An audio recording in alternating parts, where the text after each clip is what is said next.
Eu ieri v-am zis că e ziua tatălui meu și am să adunăm mai multe like-uri ca să-i facem o surpriză. Niciun like n-a fost acolo și au fost foarte multe prasmotri, dar niciun like.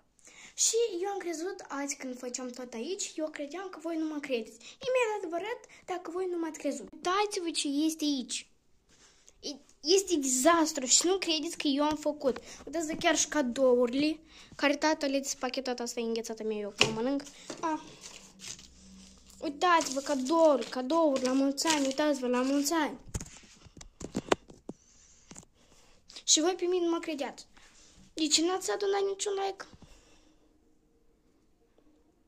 Nu nimic, căci toți pe voi vă impun asta să faceți. Dar eu pe asta nu vă impun. Și eu sunt blândă cu voi când vă zic asta. Dar voi, la ceilalți când le spune foarte rău, vă spune, apoi voi puneți like-uri. Dar la mine când să face un om fericit, nu.